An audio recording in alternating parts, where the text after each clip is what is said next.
Here's what's cool, Frank. You know the Bible, and your audience does so well. Every time Jesus appears, he appears as magnificent light. Mark 9, the transfiguration.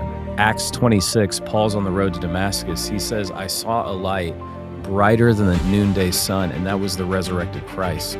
Revelation, there'll be no need for the sun someday in the new heaven and the new earth because Jesus will give light to all. There seems to me to be a biblical consistency. And as Craig and I said yesterday at a conference, this is speculative now. I don't have scientific data. But, John didn't have a flashlight with Duracell batteries when he went to the tomb of Peter. I wonder, Frank, was the image actually glowing in the tomb? When John and Peter look in, they literally see this bright, glowing image, the face of Jesus left like skid marks on the shroud. And that's where John says, I saw and I believe. And that's what I want your audience. I want your audience to be able to say the same. I saw and believed. I want your audience to be able to say with Mary also in John 20, I have seen the Lord.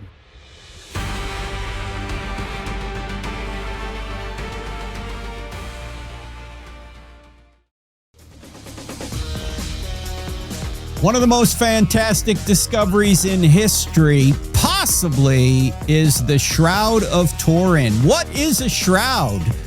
And do we really have the burial cloth of Jesus in the Shroud of Turin, or is this a 14th century forgery, as some have said?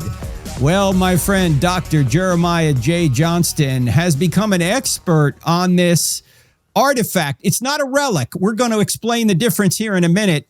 It's an artifact. We're going to dive into it, and we both think you may become convinced that this literally was or is the burial cloth of Jesus of Nazareth from 1,993 years ago, this past Sunday. Here he is, all the way again from Dallas, ladies and gentlemen. The great Jeremiah J. Johnston, not the false prophet. He's the true prophet. All right, enough with the crowd. I got to ask you this, Dr. Johnston. We just had you on the show last week, just leading up to Resurrection Sunday.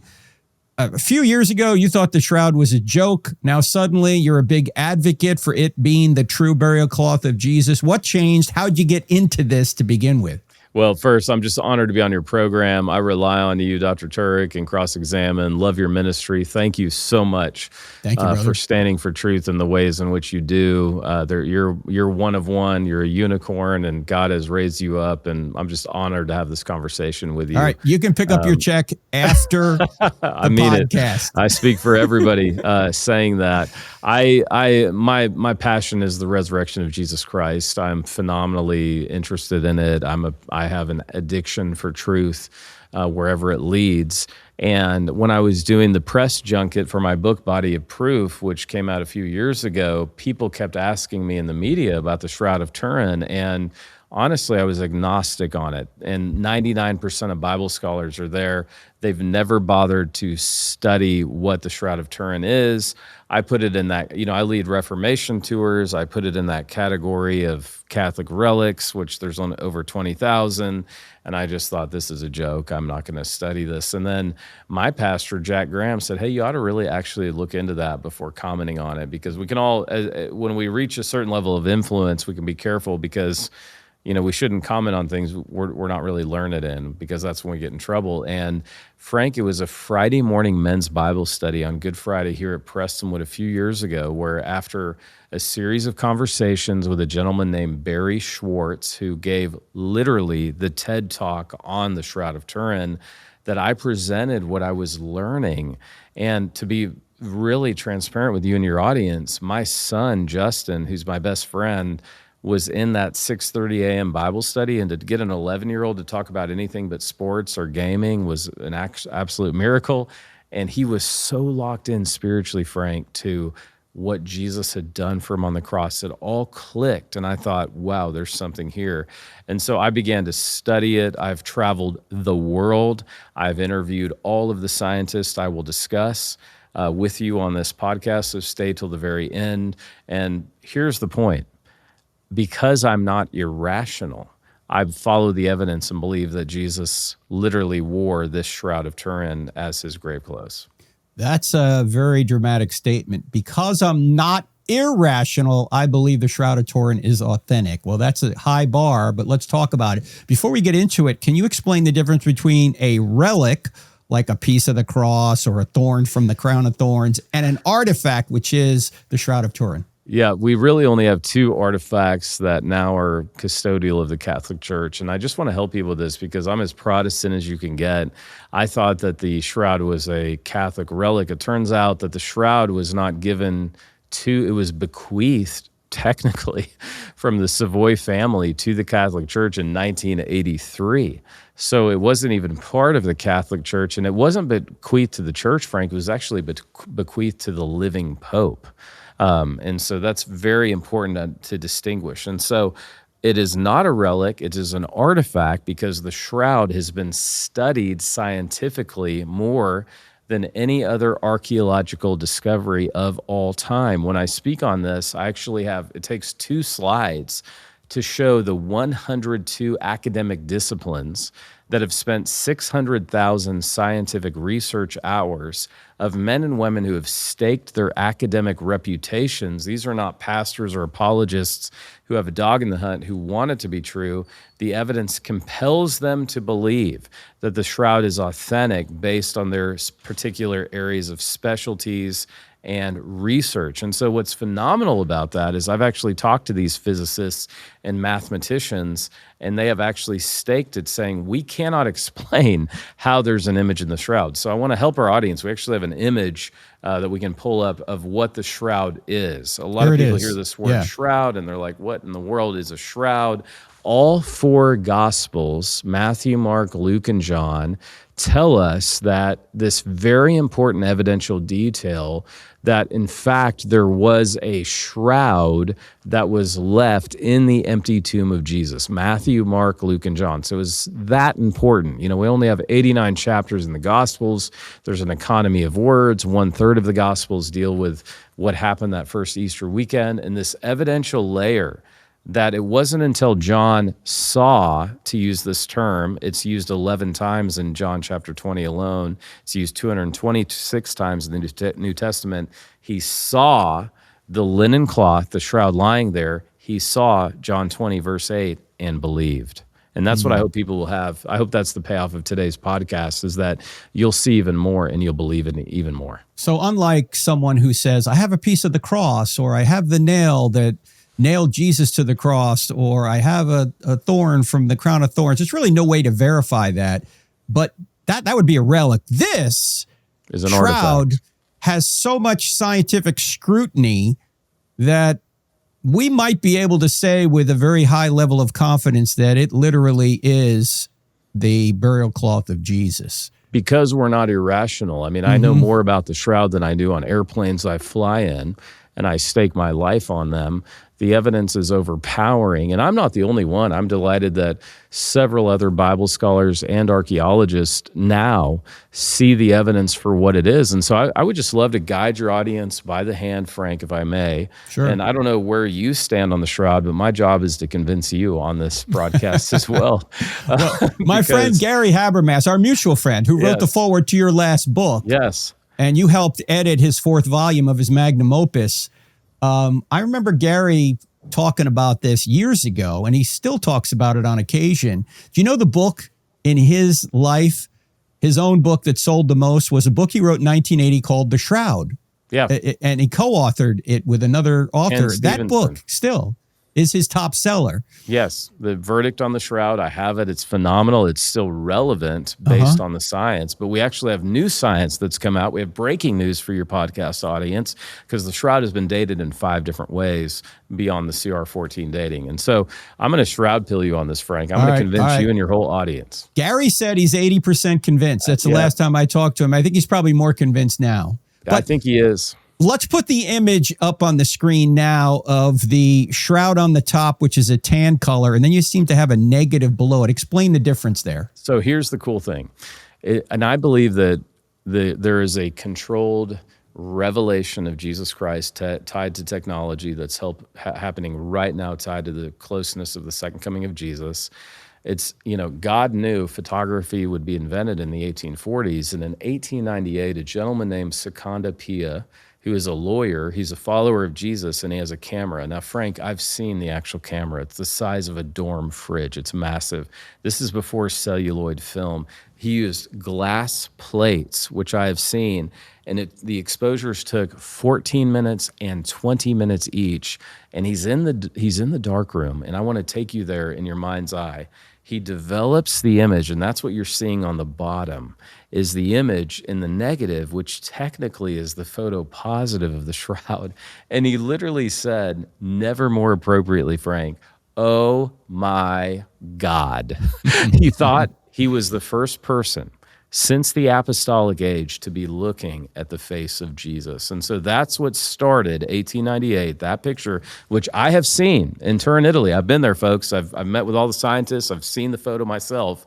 That kicked off the fascination worldwide with the shroud. And then so there's so many interesting details that you see. And when I speak in audiences, Frank, like you do live, I actually have people switch their phone to color invert, classic invert, and they can pretend like they're in the dark room and they can see the image for themselves. And then they can scroll up, they can zoom in, and they can see all of the different factors on the shroud that correspond with the way in which Jesus was crucified. And I want to be very clear about this. We have hundreds of shrouds from Jerusalem, Masada, the land of Israel. We have a shroud called the Tomb of the Shroud that was discovered in the last 20 years that has leprosy on it, Hansen's disease, showing that Jesus actually did cure leprosy. All the Bible deniers said leprosy wasn't around then.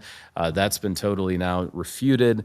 But we only have one image, one shroud that has the image on it of a crucified man. And this image has been proven scientifically, and this is the first time I've used it on this podcast, proven by scientists that there is no paint, there's no dye, there's no pigment, there's no brush strokes, there's no chemical that leaves the image. The image is superficial, and the best scientists in the world cannot explain how there's an image in this shroud.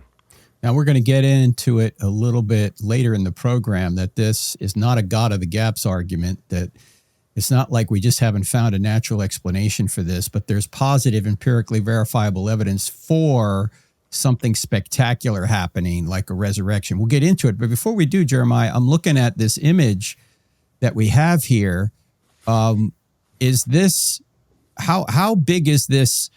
Yep. Is this shroud, and explain how it's placed over the body, because it appears like there's a frontal view and a back view. That's exactly right, Frank. Okay. You hit the nail on the head. Right. The Jews did not practice mummification. They did not embalm their dead. They buried their dead on the day of their death. And the shroud in Jewish burial traditions, which you're talking to someone who's been in more tombs than anyone else you've ever met in your life. I was in one recently in Emmaus where someone clapped their hand. Sorry to mess up the audio, but I said, "Why are you doing that?" And they said, "We have to do this in one take. We were trying to scare the snakes away." So I've been in all the tombs related to the New Testament. I've filmed in them. I've been in them.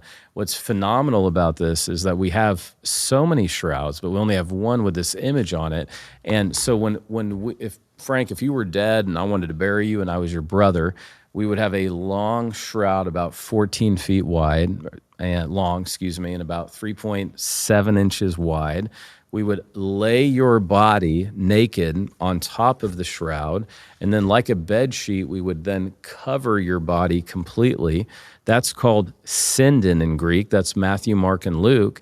And then John tells us that athonia, strips, were put around that sindon to keep your mouth closed, to dignify your body, to keep your arms together and your knees together. So after rigor mortis, when your body began to decay, it would do so in a quote-unquote dignified way. And then you have the sudarium, the face cloth, which we can talk about later.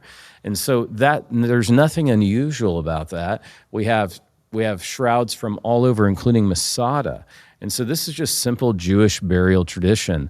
But what's fascinating about this shroud that's 14 feet long by 3 feet, 7 inches wide, is it has this image that, and Frank, I have met, listen, there wasn't a bigger skeptic than me. I've met with the scientists from Sandia Laboratories, from Los Alamos Labs, and scientists working on the Mars project at the Jet Propulsion Laboratory. They'll say, yeah, Jeremiah, we're rocket scientists. We literally can't explain how there's a shroud image here, and so it has to be authentic. In fact, you put together a little short video of some of the people you interviewed. Let's play that right now. You're the only one in the world who has ever been able to duplicate what could have caused the image in the Shroud of Turin. The shroud, unlike any other grave cloth, contains an anatomically perfect image of a body. What is the probability that the man of the shroud is anyone other than Jesus? It's one thing to see it on television. It is a whole nother thing to witness it firsthand. The red of the blood was more, let's say, red. The kind of light energy it would take to produce the image that we have on the Shroud of Turin. 34 billion watts. Do you believe that the man of the shroud is Jesus of Nazareth? I must believe. Right. I must, because the numbers caused me to be sure. Why is the carbon dating wrong, or is it wrong? That is something went wrong. So the question is why? Maybe this is what science is pointing to us now more than ever, that maybe this is a resurrection cloth. Well, let's get into it. Let's get into the details now. That's a great trailer there of the research. Well, we talked you to did. physicists, we talked to mathematicians. I talked to Enrico, who the shroud today is in Turin, Italy, Frank, it's not in Rome. Many people think it's in Rome. It's in Turin, Italy. So you fly to Milan, you go shopping a little bit, and then you take the 1-hour train to Turin. And inside of what's called a reliquary is the shroud, which I've seen with my own eyes. It's fascinating. You get all the delicious details on the Cross-Examined podcast, by the way, because I've been there for you, so you don't have to go, but you should. And Enrico, my buddy, he changes the shroud is kept in this glass container. It looks like something from Star Wars, because the same company, Frank, that builds all of the equipment for the International Space Station in Turin built the box that the shroud is. So it's not rolled up. It's actually laid flat across the table. And my friend Enrico, he changes the gas twice a year. It's held in complete darkness. And I have breaking news for your audience, really, because twice a year he changes it. It's 99% argon gas, 1% oxygen. And we do think that the image and the blood are fading after 2,000 years. So the image actually is getting less and less apparent, which is very interesting just to think about. We may not always have this image, and that's why I'm so glad to come on a huge program like yours and say, I really would compel the Catholic Church to make the shroud available. It's only been available in the last 200 years on 1% of the days. This has turned into one of the greatest evangelism discipleship tools I've ever seen. Let's take a look at it in the vertical image side by side of the wounds and why it lines up with what we do know about Jesus's crucifixion. Can you go Absolutely. point by point here, Jeremiah? I would love to. And if you don't mind me mentioning this, Frank, I have a brand new book called The Jesus Discoveries. And I went to the trouble of paying off all these archaeologists so that I could get permissions to include the images in my book. I wanted to write a book with very tight, crisp chapters, but that had the images of what we're discussing, the probability, etc., where you can read this. I mean, my 9-year-old son, Abel, was reading this to me. I'm really writing this for a popular audience and collating all the data. And when you look at this, a PhD knows a lot about a little. And the little that I know a lot about is Roman crucifixion and Jewish burial traditions. And when you look at this image and you see all of the wound markers of the crucified man of the cross, man of the shroud, you see that it is unimpeachable. And the thing that brings it, I'm just going to go right to the good stuff. The man is wearing a helmet of thorns. There are, that we know of, 50 puncture wounds in the forehead, the scalp, and then there is a massive amount of blood in the back of the head, meaning that this wasn't some kind of cutesy one-off sweatband or wreath. The Jews, the Romans, they fashioned a crown of thorns, and these are 3-inch dried Bethlehem thorns. They're as sharp as nails when they're dried, and they crushed that on his head. And this is after he experiences flagrum. You can see all of the wound marks on the image. There are 372 lashes that we can count, Frank, on the man of the shroud. And I hope that these verses are just washing over your audience right now. Isaiah 53, by his stripes we're healed. Psalm 22, my bones are out of joint. When I was on Piers Morgan debating two deniers at one time, they didn't tell me a second atheist was going to come on, or excuse me, a second shroud denier who was an atheist was going to come on. Piers said, well, Jeremiah, the shroud is, anatomically incorrect. Why are his arms so long? And I said, and I waited patiently, and I said, Piers, because his shoulders are separated. The man is flogged. 6 out of 10 crucifixion victims did not even survive the whipping. Jesus is dehydrated. We'll get to the blood momentarily. He's experiencing organ failure and kidney failure, and he has this crown of thorns on his head. And remember the chronology. We've just gone through this on Easter. This is when Pilate in Latin presents Jesus to the crowd. This is a man, Frank, who will soon be dead. And he says in Latin, ecce homo, behold the man. And they all, and I want to tell you, if you and I were there, we would have said the same thing. They began to shout, crucify him. And then he's asked to carry the patibulum. I love Mel Gibson's Passion of the Christ. I watched it with my triplets the other night, which was very unique for 9-year-olds to see. They had a lot of questions. But the one thing the Passion of the Christ got wrong is they have Jesus carrying the whole cross. No one could do that. It's like 500 pounds. He carried what's called the patibulum, the crossbeam. And on this image, you can actually see the shoulder wounds different from the abrasions where Jesus is holding the cross. And Frank, I think it's at this point that his shoulders are separated even before they nail him to the cross. And so again, we could spend all the time just going through each wound, but the one I want to point out is the side wound. I don't know if you see it. There's a side wound. Jesus, remember, they're shocked. Most Roman executions lasted 4 days. They're shocked that Jesus is so quickly dead, and they don't break his bones. It's fascinating. Again, the messianic prophecies, not a bone on his body will be broken, but they want to make sure he's dead. And so they actually spear him through rib 5 and 6 on the left side. And the Gospel of John, which is not a medical journal, says that blood and water stream out. Well, guess what? Do you see that blood? It's right by that triangle, which is just, all those triangles are just patch marks, by the way. And that blood is post-mortem blood. Hold that thought for a second, Dr. Jeremiah. Yeah, please.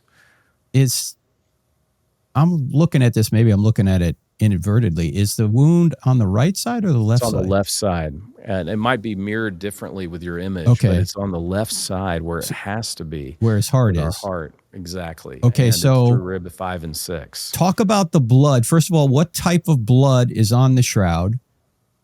And we have image. I've brought all the receipts for you. So let's take a look at the blood for a second. We'll come back to this image. Yep. Let's look at it. So Barry Schwartz, there was the Shroud of Turin research project, 33 scientists. And Frank, I hope you don't mind me being transparent with you and your audience, but I've spoken to these scientists who are still alive. They thought they got a free trip to Italy. They're in the lobby of the hotel in Turin having drinks, and they're joking about how stupid the shroud is. And one of them famously said, give me 15 minutes in the scientific method and I will prove the shroud is a hoax. Frank, nobody was joking after the first day. I have this firsthand. They couldn't explain how there was an image in this shroud. So we have 2 Jewish, by the way, I want to just mention this, hematologists. These are people that are blood experts. They study the blood. And again, when you start to, it's kind of like your book, I Don't Have Enough Faith to Be an Atheist. I don't have enough faith to believe the shroud is a hoax. Your masterful book points out, what you would have to go to believe there was no God. Heller and Adler, I honestly don't even know if they're Christians, truly. But they do the blood samples. It's human blood, Frank. It is blood that stays red as we're seeing on the image. You can actually see this blood is red because it turns out, I had no idea until I studied this, that when a human has been traumatized, your red blood cells break down into plasma and it excretes extra bilirubin, which causes the blood to stay red looking on the shroud instead of like a dark brown or muddy color, because this is blood that is human, that has been traumatized. And it's not only human blood, it's type AB blood. And Frank, if there was ever a priestly line of blood, I mean, this gives me chills. It would be type AB blood, because the fewest amount of people in the world have type AB blood. This is Semitic blood. So again, how are you going to make this up if you're hoaxing it 700 years ago? You'd have to kill someone, traumatize them. Additionally, Frank, I've done some look at some of the recent hematological reports, and we can actually study that not only is the blood type AB blood, and we have already said why it stays red, it has high levels of ferritin and creatinine. It means that our Savior was experiencing organ failure. His kidneys were shutting down. He was dehydrated. So no wonder one of his 7 sayings is, I thirst. We can tell from the blood signature that he was thirsty. He had lost 1/3 of his blood volume just in the flagrum, in the whipping he took just before he even gets to the cross. And this is why he dies so quickly. We can tell all of that from the blood. So to close the loop, Barry Schwartz, who is a Jewish man, he was there in 1978, Frank, when they had the weekend to study the shroud. He's the documenting photographer of the Shroud of Turin. He's given the TED Talk literally on the shroud. It took 17 additional years for him to believe that the shroud was authentic. And it's this very question you're asking me right now that convinced him, without a doubt, that this is Jesus of Nazareth. It was the type AB Semitic blood. Isn't that fascinating? He told me that himself. He's now dead. I hope and pray he was a Christian before he died. But he told me, Jeremiah, it was the blood type that convinced me. Now, there's so much blood on the shroud. You said there were 372 2 lashes. And I want to make this clear. Remember, we don't have the lateral sides on the shroud. Okay, right. Jesus resurrects, and he literally goes through the cloth. It's taken me years to learn this stuff. That's why this podcast is so important. You need to watch it, share it with your friends. I thought this was like, oh, he resurrected, and like Lazarus, he kind of like, takes off his grave clothes. No, Jesus's body is capable of new abilities. It will never die. According to the Gospels and Acts, he can appear in rooms and disappear without using the door. That's unique. And so he emanates through the cloth. And we'll talk here in a minute about the light power, I hope. Yeah, absolutely. But we do not have the lateral sides. So this isn't like a 360 image. It's just the front and the back, because it happened in 1/40th of a billionth of a second. And so we surmise, Frank, and this is where it takes my breath away, that Jesus would take my sin in this way, 700 lashes on his body. If you just take what we have on the front and back, this includes the pelvic region. This includes, we believe, one of his eyes, that the flagrum caught one of his eyes and blinded one of his eyes. Can you explain? We can't be desensitized to the price he paid. Oh, yeah, we have no idea, because as you've pointed out previously, that if you just read the one sentence that they had Jesus flogged, we don't dwell on that. That's what it says in the Gospels. They had Jesus whipped, basically. Describe, if you would, the whipping device. What did it have on it that would cause such damage? I'll do my best, Frank, because, I felt embarrassed in a way right before the Hamas terrorist attack. I was in Israel, I was filming, and I had the afternoon off, something that has never happened to me before in Israel. And I go and I see a flagrum. This is the whip. I thought it was like an Indiana Jones style whip, but it turns out this is rawhide, and there are 3 cords. They're only a little over a foot long, and at the end of them, they have these 2 barbell lead balls on them. Now, some had bones and teeth, etc., but definitely the ones that were practiced in the Syrian province of Jerusalem, which, by the way, I wish I had more time. The most brutal place to be crucified was in Judea, that we have based on the history. I'm not doing some kind of Christian trance right now. We have so many victims of crucifixion, and it seems like Pontius Pilate was the most brutal based on the evidence. And so Jesus endures this flogging, as you can see on the images. And we know that there were 2 executioners who were whipping him one after the other, one after the other.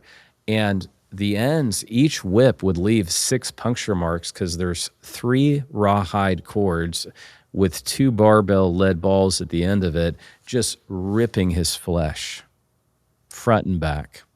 This was the flogging, but this wasn't enough. This is where, again, Pontius Pilate presents him and says, Ecce homo, behold the man. And they say, crucify him. And when you think about it, Barabbas, and we're all Barabbas, he's the only one in history who literally Jesus took his place on the cross. Think about Barabbas for a minute. And there's that beautiful scene in the Passion of the Christ where they make eye contact. But we're all Barabbas because Jesus did it all to pay for our sin. And that's why I tell people now, and I want to say this right ahead of this, the shroud for me, I have 5 children and a wife. Every time I go to dinner now with my family, I'm charged automatic gratuity because we're a party of 7. It's annoying. So I always ask for an itemized receipt. And that's just my life, having children, and this many kiddos. The shroud is an itemized receipt, Frank, of how much Jesus loves us. When you look at all the accounting terms that are used in the Greek New Testament, we were bought. We were paid for. We were ransomed. We were redeemed. The last term that Jesus uses on the cross is a CPA term, tetelestai, in his native tongue, paid in full. And so when I look at the shroud, I see an itemized receipt of how much Jesus loves me. An infinite God had to punish sin. Otherwise, he wouldn't be infinitely just, ladies and gentlemen. And so when you see the brutality of this crucifixion on God himself, you realize that there was no other way to remain just and justify sinners than this. This is why Paul says in Romans 3:26 that God remains just and is the justifier of the one who has faith in Jesus. There is a scene in the Passion where Jesus is being flogged, he's being whipped, and this whip comes down on his back and clings to his skin, his flesh, as the whipper pulls it off. That would have teeth or some kind of bone that would dig into the flesh and pull flesh off when you pulled the whip out. It's just brutal. And to have 372 spots on this shroud. And as you said earlier, Dr. Jeremiah J. Johnston, if you're just joining us, says that's just the front and the back. We don't have the sides of Jesus from this Shroud of Turin. I've also heard, Dr. Jeremiah, and we'll go back to this image of all the wounds, that the fact that you can't see the thumbs is also correct if a nail was put through the wrist. Why is that? Well, we're also unduly influenced by medieval Christian art that presents Jesus as effeminate, weak, and he's punctured through the palms. For you Greek scholars out there, the same word for hands, forearm, and wrist, it's the same word in Greek. So don't think we're doing anything anti-biblical here. It was like the perfect spot, literally right here. Otherwise, the body would not have been able to, literally, the flesh would have just ripped. And so the reason we can't see the hands is you can imagine in rigor mortis, you're crucified, for those that are watching this, and your hands just fold. I mean, you have the full weight of your body.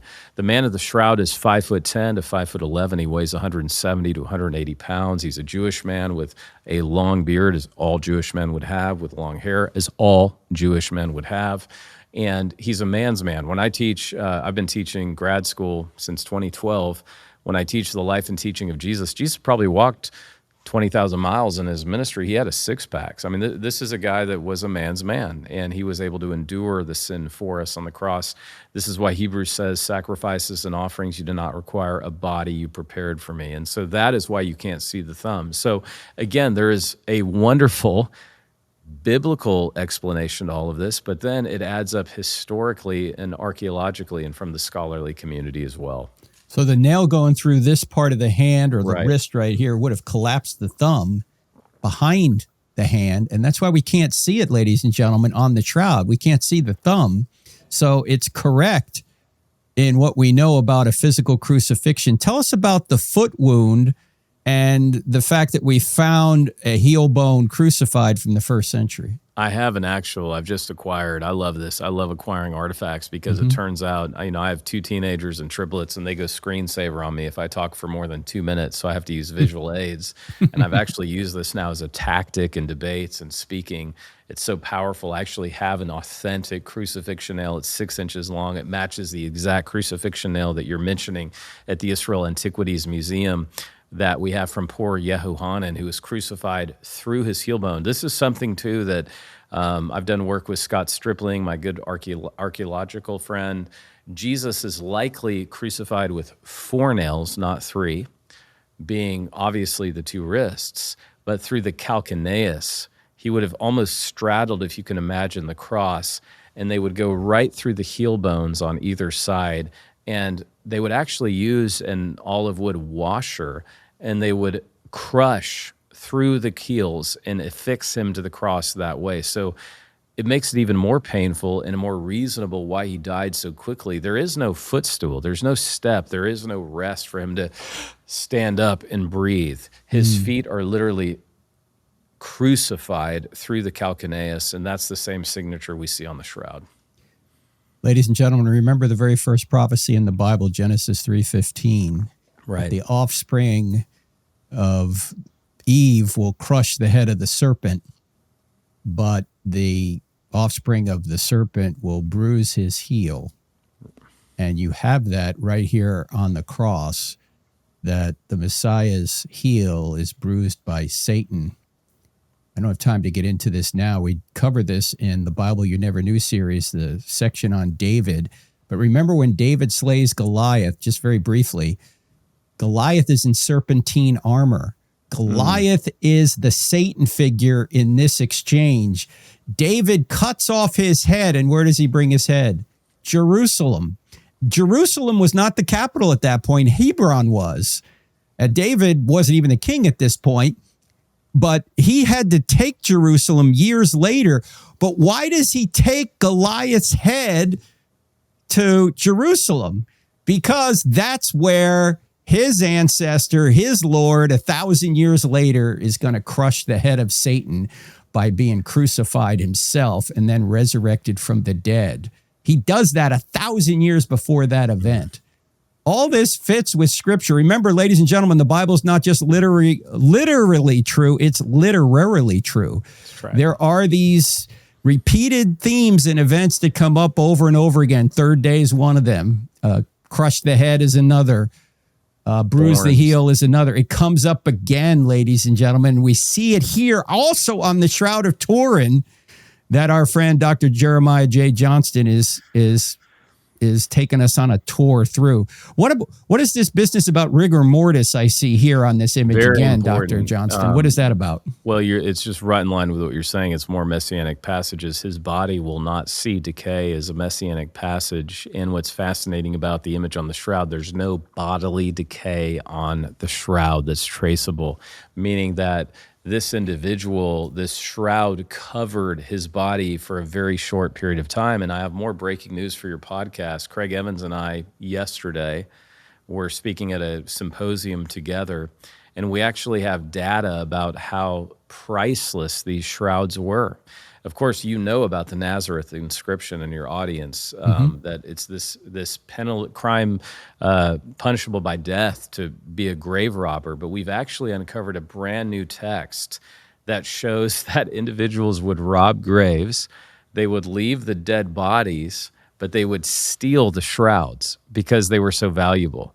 We have the exact opposite in Jesus's case. That's great. We have no body, but we have an actual shroud that's left behind. You would have never done that because of the value of these shrouds. And Craig and I presented that, and this is brand new, honestly, first media show I've shared this on. Happy to share it even in the show notes, the actual notes on this. It's so powerful because the shroud was so valuable. And again, what that shows us is the resurrection narratives embedded, the empty tomb tradition, the appearance tradition. It all smacks of authenticity in the first century. And Frank, we never would have invented the gospel narrative that the body's missing. We would have obviously taken the shroud with it because of its extreme value. And so just to put it in chronology, it's very important too that people understand the chronology of it. Jesus dies at 3 p.m. on Good Friday. He must be buried before 6 p.m., before nightfall on that Shabbat. It's a high Shabbat. It's Passover. Joseph of Arimathea and Nicodemus ask Pilate for the body of Jesus. He gives permission, and that's exactly what we see in the Mishnah. If the Sanhedrin condemned a body or a person to death, it was the Sanhedrin's responsibility to dispose of the body. Arimathea does something bold. Again, it's one of these fast Bible verses we read way too quickly. He says, I'll give him my tomb. I'll give him my shroud. Joseph had already provided for his own death planning. And this is when Jesus is dead on the cross. I want to just mention this to you because I go into depth in my new book, The Jesus Discoveries. Jewish burial traditions were such that even the blood was sacred. And so, Frank, if you and I are, let's just pretend you're Nicodemus, I'm Arimathea, we're older gentlemen, we're not necessarily hugely strong, but it's our responsibility to get his body off the cross. The first thing we would have done is wrap his face with a cloth just to honor his body. And he's naked completely. His body has been horribly disfigured. And so we first wrap his face with what's called the sudarium in John chapter 20. This is before the resurrection moment. We even, Frank, since you're Nicodemus, you may have had to pinch his nose to keep all the blood from, and again, this is truth, from just flowing out of his body. And we actually have that signature on the sudarium. We don't have an image on the sudarium because we wanted to honor Jesus's body because we love him and because we care about Jewish burial traditions. And so we wrap his face to get him off the cross, and then we carry him 200 feet to my tomb, Arimathea, and we lay his naked body on this shroud, at which time we then remove carefully the face cloth because we're wrapping his whole body in the shroud. And then we take that face cloth and we put it in the corner, and that's how it went. So I just wanted to help a lot of people who read John 20 verses 5 through 7, and they think that the shroud contradicts the Bible. It doesn't. You wouldn't leave Jesus totally naked in his face. I mean, who knows if his eyes were? We don't know. It was bad. And these two amazing men, Nicodemus and Arimathea, honor his body even in death. And does that make sense? Does that help the audience? Yes. Tell us, too, we're going to get to the objection a little bit later about it being a medieval forgery, but we need more evidence before we get there. Yeah. Tell us a little bit before we get to the image about the pollen that's been discovered. Hold my coffee, will you, Frank? Yes, because this is amazing. Go ahead. I've heard you talk about it before. Lawn chair. This is amazing. Max Fry, a criminologist. I don't know if he's a Christian or not. He's did the Hitler Diaries. He's a CSI criminologist who spent 5 years of his life. We actually have photos in our touring. We tour with this Shroud experience across the country and the world now. He took 3M Scotch tape. Okay, I can't make this up.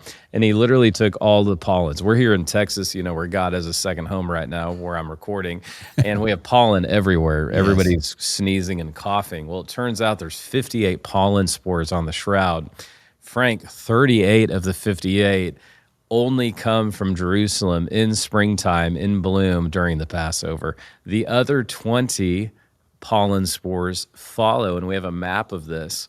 They follow the tracing of the Shroud throughout history, its provenance from Jerusalem to Edessa to Constantinople. Let's go to that. Let's go to that image right now, since we're talking about it. This is how we know where the Shroud originated and where it Pollen tells us its provenance. Here it is.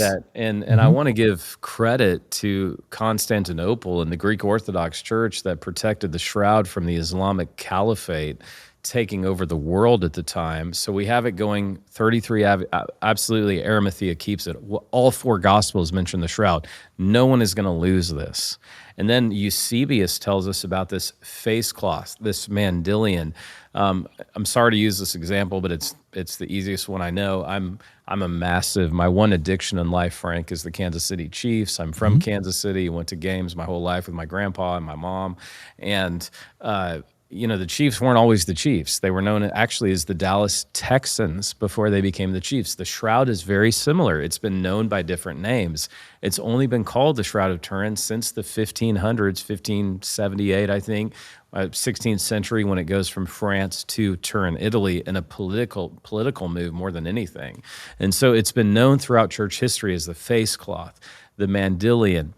And when you look at this, I love this. I'm a visual learner, so I love this map. This is where all the pollen is from outside of Jerusalem. And it's like a Where is Waldo? It seems to trace where the shroud has been throughout church history in the last 2,000 years. But most of it is from Jerusalem. 38 of the 58, and it only blooms in, let me be clear, springtime, March, April, Passover, Nisan 14. And that's what blew. I mean, Max Fry, I just summarized in 2 minutes 5 years of the man's investigation as a criminologist studying this. So how could a forger do that? They couldn't. And here's the other fascinating thing. And this is where I can start crying. So forgive me if I dad cry. But we don't just have that. We have travertine. We have, and I again write about this in my new book, The Jesus Discoveries. Jesus collapses on his way to Calvary. And again, we just read that so fast, like, oh, he fell, he tripped. Simon of Cyrene carries his cross. No, Jesus' shoulders likely separated. And Frank, I don't know if you've heard this before, but we actually have this travertine we have from the grottos of Jerusalem, this limestone residue, and it's in 3 places on the shroud. It's in your feet. Obviously, he walked barefoot. It's in his knees. And then it's in the tip of his nose. So when Jesus collapses, I want you to see in your mind's eye our Savior literally face planted. And that same signature is in the shroud. So we don't just have the pollen. I want to be very clear. And I've worked on this with Scott Stripling, my archaeologist friend. We have the travertine signature only from limestone in Jerusalem on the shroud. How would you fake this? Yeah, there's no way. Yeah. It's like trying to fake the archaeology of Jericho 1,000 years later. Or the blood type. Let's kill someone, and we don't know blood types 700 years ago, but let's find someone randomly. We have a 6% chance in 100 of finding someone with type AB blood. Let's make sure we brutalize him in a way where he's alive enough to die on the cross, where we can at least get his blood where it has this level of ferritin. It becomes crazy. In fact, you have a probability calculation. Why don't we take a look at that, Dr. Johnston? Had to fly to Turin, Frank, to tell you this. Here it is. It was a great trip. I stopped at the Gucci store for my wife to validate the trip in Milan, and then took the train to. I met with, and this isn't my work. I want to give all the credit to Bruno Barberis. He's a mathematician. By the way, his last name is not lost on me, the irony of it. Barberis, sound familiar? Bruno Barberis has been with the shroud, the actual shroud, more than any living human. He's given 4,000 lectures on it. He's not a pastor, not a priest. He's not a preacher. He's a mathematician from the University of Turin, Italy. And when he assigns the probability, and I put all of this in the book, but you're seeing the kind of the cliff notes, this really cool image. He assigns the probability based on all of the wounds of the crucified man. Who is, because we all have to ask the question, who is the crucified man of the shroud? Is it Jesus or is it someone else? Well, the crown of thorns leaves it beyond no doubt for me, but when you look at all of it, the side wound, the calcaneus wounds, when you look at the scourging, the flogging, when you look at the abrasions from holding the patibulum, I asked Bruno on film, I said, Bruno, what are the chances this is Jesus of Nazareth? He said, oh, Jeremiah, the probability, this is a mathematician, Frank, 1 in 200 billion, it's anyone other than Jesus of Nazareth. And I said, now, I'm from Kansas, so you're saying there's a chance. This is like Lloyd Christmas. Like, are you saying there's a chance it's not? I was like, so Bruno, let me just follow up and ask. And I'm almost embarrassed, but now I'm glad I asked this because of his Italian response. I said, so are you saying you believe it's Jesus? And he looked at me like I was an idiot. And he said, how can I not believe? The numbers compel me, in a perfect Italian fashion, waving his fists around. I have to believe based on the probability that it's Jesus of Nazareth. Isn't that fascinating? And We've got to here, talk about the light, Frank. We can't. we're stop there. definitely getting there. But look at this graphic here. The probabilities on the left were from Stevenson and Habermas maybe 45 years or so ago. Right. And this is current now with Barbarus. Yes. These are the probabilities he assigned to having each of these features on this shroud. How could it be anybody other than Jesus? Let's now talk about the image. It's not paint. What is it? Not pigment, it's not dye, there's no brush strokes, it is not man-made. And so a lot of great, fine evangelical Christians are concerned, are we violating the second commandment, worshiping the shroud? I've never worshiped it. We put 125,000 people through our exhibit last year. I never saw anyone worship it. It's just a tool, just like Frank, you lead tours in the Bible lands. You know, it's a tool to help us understand the Bible in its context. It's an amazing discipleship and evangelism tool. And so when you look at the image, we have to ask, how is it there? And this is, Frank, if you ask me, JJ, what pushed you from skepticism to thinking it's authentic? Without a doubt, it's this point. The greatest scientists in the world, rocket scientists, cannot explain how there's an image in the cloth. The image is superficial. It's 0.02 microns thin. So if you took a piece of your hair and divided it up 1/5, that's how superficial the image is. If you backlight it, the image vanishes. You can only see it from the front. If you're within 8 feet, you cannot see it because it's that superficial. You have to stand 8 feet back. And so I meet with Paulo de Lazzaro of Anea Laboratories in Turin, and this is during Jubilee, during Conclave last year. And I said, Paulo, tell me about your research, bro. And he said, well, I spent 5 years. He has a weapons clearance. It sounds like Star Wars. He has one of the most powerful lasers on Earth, and he beams light. And they grew from flax, a shroud just as you would have had in the first century. And they kept testing, took 5 years. And to change, Frank, a postage stamp, I mean, much smaller than a napkin. Remember, I told you earlier, you asked the length, 14.4 by 3.7. He was able to change the size of a postage stamp using 34 billion watts of energy traveling at 1/40th of a billionth of a second, 3 to 4 times the amount of power we have on Earth. But it was pick power, cold power, and he was able to change a small part that small in the shroud. We cannot quantify the power it took to bring Jesus back from the dead. We literally cannot, in scientific terms, replicate it. And so Romans 8:11 says the same power that raised Jesus from the dead dwells in us who believe. That's a lot of power. Yeah, you say in the book that not since the Big Bang has there been so much power. It's a bigger bang to redeem humanity, it turns out. Right, than to create it, and God redeemed it. Now, we have some imagery here showing that the shroud has some depth to it. Right. Or some height. So I don't know how you Frank. look at this. Let's take a look at this image with the shroud on the left and a couple of green images on the right. What is that showing us? Okay, this is so cool. Thank you so much for showing this to your audience. Again, there's a story to this. 1976, Eric Jumper and John Jackson are physicists with the Air Force Academy.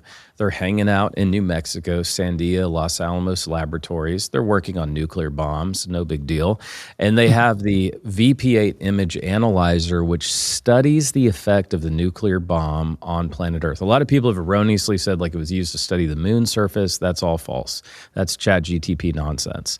The VP8 image analyzer studies the effects of the atom bomb, and they're just hanging out, Frank, like you and I would. We'd probably talk all night about the things we're interested in. And they said, hey, I have an image of this shroud. Have you heard of it? Let's just put it through the image analyzer and see what happens. Now, they have pictures of their grandkids, which they put through the image analyzer, and they're all distorted and murky. But they put the image of the shroud. Keep in mind, they don't have the shroud, okay? They have an image of the shroud, probably the Henri image that C.S. Lewis had from 1931. And Frank, this is what we're looking at. They put the image through their VP8 image analyzer, and it has 3D information. It's like a hologram. It has light density to it, meaning that the image did not occur from contact with the cloth. This is where I've blown away the skeptics in my articles on the Blaze. The image did not happen from contact with the cloth.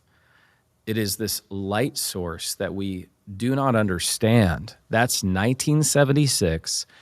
I've met with John Jackson. We both spoke at the International Shroud of Turin conference recently at the Augustine Institute. What a fine man. And this is where, again, Frank, I'm so thankful to have it on your large platform, because a lot of these scientists are dying now. I want to carry their work forward because they've given their life to it. John Jackson says 17 things occurred that we cannot explain scientifically. And this is a physicist from the Air Force Academy. And so if it walks like a duck, if it quacks like a duck, it might be a duck. We need to have a little bit more open-mindedness to the evidence. So back to the question of a God of the gaps argument, that's when you say, well, I don't have a natural explanation, so I'm just going to plug God into the gap of my knowledge and say, oh, it must have been some sort of supernatural event that caused this.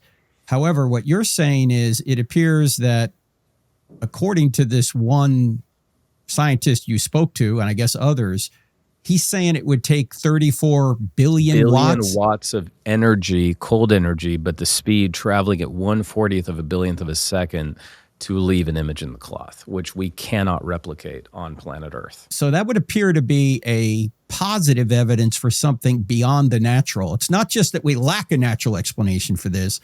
We're saying we have an explanation, we just can't generate it. Yeah, yeah. It's supernatural. And here's what's cool, Frank. You know the Bible, and your audience does so well. Every time Jesus appears, he appears as magnificent light. Mark 9, the transfiguration. Acts 26, Paul's on the road to Damascus. He says, I saw a light brighter than the noonday sun, and that was the resurrected Christ. Revelation, there'll be no need for the sun someday in the new heaven and the new earth, because Jesus will give light to all. There seems to me to be a biblical consistency. And as Craig and I said yesterday at a conference, this is speculative now. I don't have scientific data. But, John didn't have a flashlight with Duracell batteries when he went to the tomb with Peter. I wonder, Frank, was the image actually glowing in the tomb? When John and Peter look in, they literally see this bright, glowing image, the face of Jesus left like skid marks on the shroud. And that's where John says, I saw and I believed. And that's what I want your audience. I want your audience to be able to say the same. I saw and believed. I want your audience to be able to say with Mary also in John 20, I have seen the Lord. He is the light of the world. I also want to, and this is way back in my distant memory, so this may not be correct, and maybe you wouldn't know either, but I'll ask you.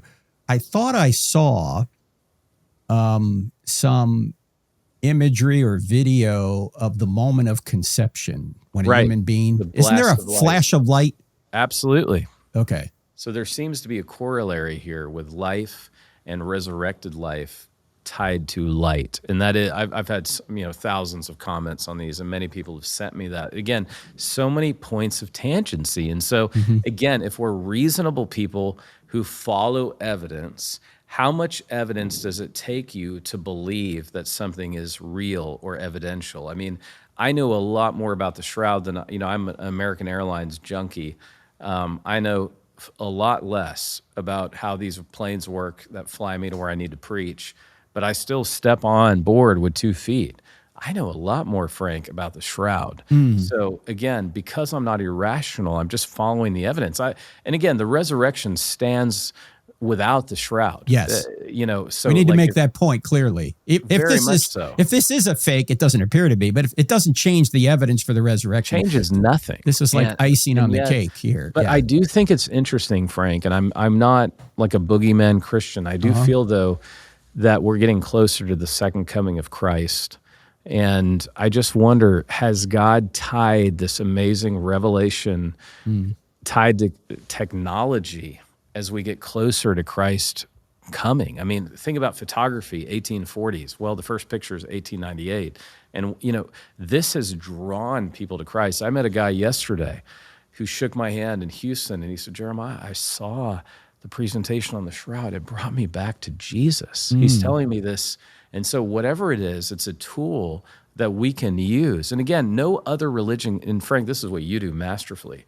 No other religion has archaeology as its best friend and its closest cousin, but Christianity. You know, we can't put up a exhibit for Islam of archaeology because there is none, or any of the other religions. Right. But man, I just put 20,000 people last week through an exhibit that started with the Dead Sea Scrolls, Isaiah 53, and ended with the empty tomb. We can do that in Christianity because you can actually test our religion because it's based on real people, real places, and the real event of the resurrection.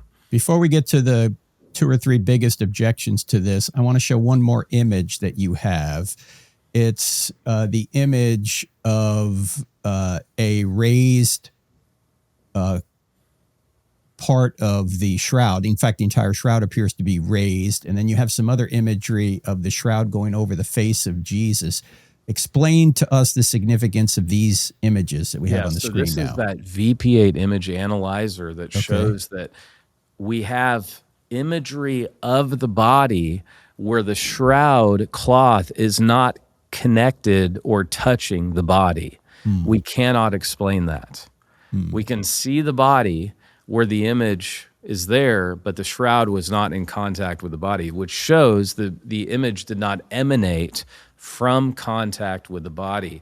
And I just can't say this more clearly because I've had to write refutations to other explanations of the shroud. And the VP8 image analyzer it shows with modern scientific means, this image is there that we cannot explain, and it even appears in places where the shroud is not in contact with the body. Wow. So much amazing data here that it's really hard to say that this was a forgery. But Or a hoax. Yeah, here are some of the objections. Come on. Well, actually, let me go back to one thing. You said in 1976, they began to scientifically investigate the shroud. And what was the reason that they decided to scientifically investigate it? What sort of that spurred image, that? what we just saw. So in 1976, this image comes out of this VP8 nuclear image analyzer. 2 years later, 33 scientists, Shroud of Turin Research Project, travel to Turin, Italy, and actually test the shroud. They take 3 years to publish their findings where they prove, and I think it's the first time I've used the word prove on your interview, that the shroud is not man-made, and they literally cannot explain how there's an image in the shroud. Okay, but if you say plug this into AI right now, we know AI doesn't always tell you the truth, but they'll say there's no consensus here.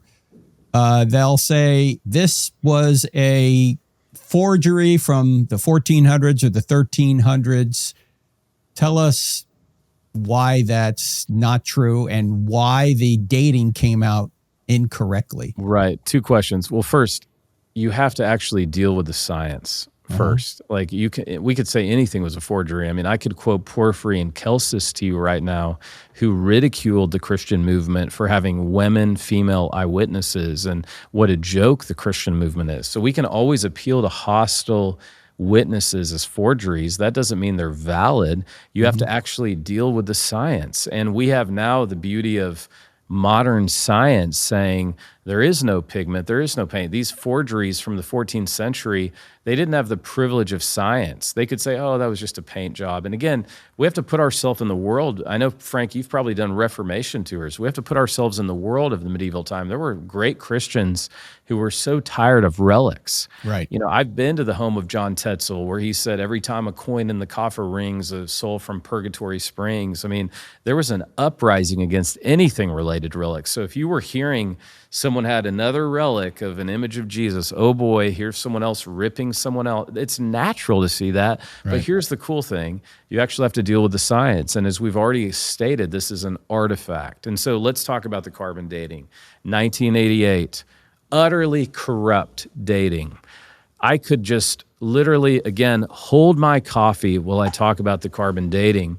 Josh McDowell had to actually remove this chapter from his book because he had discounted the shroud based on the carbon dating, which I'm thankful he removed from his book, because it's based on data. And here's where I want to be extremely clear. 7 labs were supposed to carbon date the shroud. Only 3 did: Arizona, Zurich, and Oxford. The Shroud of Turin research team said, whatever you do, don't carbon date the edges, the sides, because they've been repaired. Frank, We had our shroud that I got from Barry on our dining room table, and my wife had to reinforce it with gaff tape because even our replica was coming apart at the edges from holding it, okay? So the scientists knew that on the edges there would be cotton, something done to repair it. Well, what did they do? They actually carbon dated the top left corner, the very spot the scientists said, don't date that. We know that's been patched. And so it comes back, and they write 1260 to 1390 on the board in 1988, and it becomes global headlines. You may remember this because you're ancient, Frank, like I am. That's right. Global headlines, the shroud is a medieval forgery. What's fascinating is one of the guys at the press conference, and again, I don't want to cast aspersions, I just speak the truth, was awarded a £5 million endowed chair right after that. The British Museum suppresses the raw data for 27 years of the carbon dating. My friend Tristan Casablanca just published a book. Props to him. Another guy who gave his life to get the raw data of the carbon dating. Took 27 years. And he shows, and I want to be technical, that the samples they used are not homogeneous with the shroud itself. Does that make sense? So, Sure. in other words, did they test the shroud? Maybe. But it was probably a patched version of the shroud, and it certainly was not homogeneous with the actual shroud we have. So if you were to pile up all of the scales of truth, don't use the carbon dating. I'm sorry for the long answer, but I just want to be very clear that and then there's a 2019 Journal of Archaeometry published journal, same place, Oxford University, says those results now cannot be taken. They're very, very corrupted. Now, if they try and date a real part of the shroud, will that destroy that part of the shroud? Is that why they haven't done it, or have they done it? Frank, this is wild. We're going to go down like the rabbit hole right now. I'm meeting with Robert Rucker, a nuclear engineer, last year. The shroud has a future dating to it the closer you get to the center. I cannot explain this. You'll have to have him on your show. He's a nuclear engineer that shows that the shroud dates to the future from right now based on his studies. I don't understand it. I'm not a nuclear engineer. Wow. Okay, so It's he has wild. dated it, but not carbon-14, or how's he dated it? Yeah, he's dating it in a way. So Jeremiah, we can't explain this. I'm a nuclear engineer. And so when I went on Piers, I was like, dude, you just spent 2 hours telling me this. I need 2 seconds. He said, well, just say a nuclear event occurred at the moment of Jesus' resurrection. That will suffice. All right. Well, there you have it. Are there any other major objections that you want to comment on? Well, I'm very concerned about Bible scholars who are agnostic about the shroud. I speak in a world of minimalists. You know, I did not do a confessional track for my PhD, and my biggest concern are for all the Bible scholars out there that have never bothered. They're so siloed in their research. They've never bothered to do any kind of cross-disciplinary studies. And so I hope that this will raise awareness of the validity of the shroud. I really can't think of any other objection. There are some great, fine Christians who read the Bible so carefully, and they're like, oh, Jesus couldn't have had long hair, or couldn't have had a beard, or, you know, violates linen cloths. And I've answered those very pastorally and exegetically in my book, The Jesus Discovery. So, Frank, I'm not exaggerating. I am convinced, based on the evidence, the shroud is authentic. By the way, ladies and gentlemen, the Shroud of Turin is only one chapter out of 10 in Jeremiah's book there. So he's covering other archaeological discoveries in that book, including the Jesus or the James ossuary and several others in that book. So you want to pick up that book. Isn't there a website somewhere that kind of keeps up to date on the shroud? Yes. Jeremiah, what is that? Yeah, it's the Shroud Project. If you just Google, I think it's shroud.org. My friend Joe Marino has taken the reins of Barry Schwartz, who died, and it's all free. You can see hundreds of articles, and you can just search it up, as my boys say, these different hematological studies, the carbon dating, it's all there. I encourage people to study it. And Frank, we've got to raise up a new generation. I'm really concerned. I mean, when I'm at this Augustine Institute speaking, I mean, everybody is older than me. And there is such a hunger for this information that we're sharing. I wouldn't be surprised if this interview goes viral. Every time you mention the shroud, there's just such a hunger.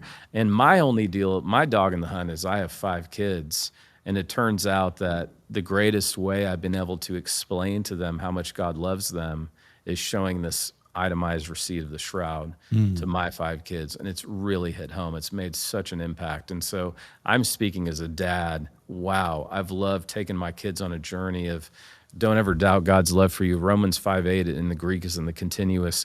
God keeps showing his love for us, and that while we were yet sinners, he sent his best when we were at our worst, Christ, to die in our place. And ladies and gentlemen, redemption's better than innocence. To see what God had to do for you, because he's infinitely just, to take your punishment upon himself should make you even more grateful for what he's done than if he had just created you and you were in a state of innocence. When you fell into sin, God pulled you out of that pit and not only forgave you, he's giving you his righteousness. What could be greater than that? That's why redemption is better than innocence, and Jesus has come to redeem us from the pit. And this is great work, Dr. Jeremiah J. Johnston. It's always great having you on. And I didn't have to use this button once. Wrong. Because everything you said here appeared to be correct. I did my notes to come on your show. I'm not going to lie. You know, sometimes I'm an autopilot, not on the Frank Turek Cross-Examine show. Well, it is great to have you on. Thanks for doing this. What's coming up in the future regarding this? Is there another project that you're working on with regard to the shroud? We're doing a tour now across the world. Just spoke at the World Economic Forum with everyone who's going to work with the Antichrist someday and gave the gospel to them with the shroud. And it's just opening so many doors for the gospel that I'm just trying to keep up with it. And I encourage people, every shred of evidence for the resurrection of Jesus that we've studied in the shroud is evidence for your own future resurrection. The promise we're given with more frequency than any other in the New Testament, more than 24 times, is the promise of John 14:19, where Jesus says, because I live, you're going to live also. So there's an immediate payoff to everything Frank and I have been discussing. 1 Corinthians 15:58. I hope you'll leave this broadcast knowing, therefore, be strong, be vigilant. We need strong believers like Frank. We need to be vigilant. No, always abounding in the work of the Lord because of the resurrection, knowing that our labor in the Lord is not in vain. And that's why this conversation matters. Amen. Well, I have one more question for Dr. Johnston. Don't go anywhere. I just do want to mention that if you're listening to this on Tuesday, we're at Louisiana Christian University tonight. It'll also be live streamed. You can see it on our YouTube channel.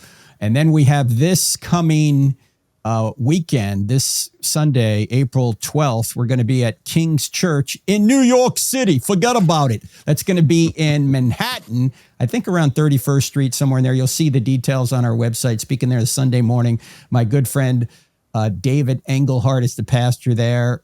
Love that guy. And so we're going to be with him on the 12th. 13th, we're going to be at the Make Heaven Crowded event at Regent University. And then the following week, we'll be down there where Dr. Johnston is at the Faith Forward Pastor Summit. Details will be on our website. If you can't find them there, go to TPUSA for more about that. If you're a pastor, you want to be a part of that. And then Rob Schneider and I on April 27th will be here in Charlotte. Details will be on our website. And then we're going to be at the University of Tennessee on the 30th of April. I'll tell you more about our new New Mexico trip. In May, we'll be at the University of New Mexico as well. So the Change My Mind tour in honor of Charlie Kirk continues. Thank you for all your support there. Dr. Johnston, I got to ask you this as we leave here, and that is, as you look at this evidence for the Shroud of Turin, how does it personally affect you to see so much evidence and so much evidence of the suffering that the man in the shroud endured, knowing that given the probabilities, this almost certainly is the burial cloth of our Savior? How does this affect you personally? First, you have to bring up to Rob Schneider the shroud. Are you aware he's a fanatic of the shroud? Oh yeah, I'm gonna send this podcast to him right away. He is he's awesome. Gonna say he's gonna say to you, Dr. Jeremiah J. Johnston, you can do it. That's right. You can do it. So I just had to say that. I forgot to say that personally, earlier. How does it affect you? And then the second question is, if people want to see your kind of tour on this, how do they do that? So it takes my breath Those two away. questions. it takes my breath away to understand the amount of love God has for me. And it also takes my breath away to see how costly my sin is. Colossians 2:14 says that Jesus took all of my indebtedness, and there's a lot, Frank. You don't know me like God does. And he nailed it to the cross, and I don't bear that shame anymore. So it allows me to live in freedom. It allows me, I just acquired some first century Roman dice that we show in our exhibits. I'm not saying they're the dice that were used at Calvary, but they're made of bone. And we can get so desensitized. This is why Jerry Burgess said we should preach the gospel to our hearts every single day. They're gambling for Jesus's clothes while the author of life is dying in front of them. I don't want to ever let my heart get calloused to what Jesus did for me. No one is ever beyond the reach. It also shows me we can't quantify God's grace. It doesn't make sense how great God's grace is. That's how you know it's grace. It's too good to be true. We're bringing this shroud everywhere, so just follow me on social and just pray for me because, there's a lot of attack as well. So I want to continue to be as bold as I can for the resurrection of Christ. Give us your website so people can learn more and find out where the tour is going. Thank you, Frank. It's christianthinkers.com, but truly cross-examines all the place you need to go. No, christianthinkers.com for this tour. You're going to want to see this and want to see what he is doing, along with my friend, Dr. Doug Powell as well, who's also in this book. Yeah, he's into this. So thank you so much. Hopefully I'll see you when I'm in Prestonwood there. Frank, we're going to have you at Prestonwood. It's going to be packed. We all love you. We can't wait to. So come to Dallas in the summer where it's nice and hot, and come here, Frank, at Prestonwood soon. It's like living on the face of the sun. You can come over to my house and jump in the pool with me. All right. Sounds good, brother. All right, ladies and gentlemen, it's been great being with you. It's been great having Dr. Johnston on with us. Check him out at his website. Also find him on social media. And don't forget also, in addition to the college tour, we've got the online CIA happening. It's happening this month. I don't know if any seats are left, but go to crossexamine.org, click on online courses. You'll see it there. And you can also apply for the in-person CIA, which is going to be July 30th, 31st, and August 1st here in Charlotte. Great being with you. We'll see you here next time. God bless. If you're looking for solid answers to life's biggest questions, don't miss the latest episode of I Don't Have Enough Faith to Be an Atheist.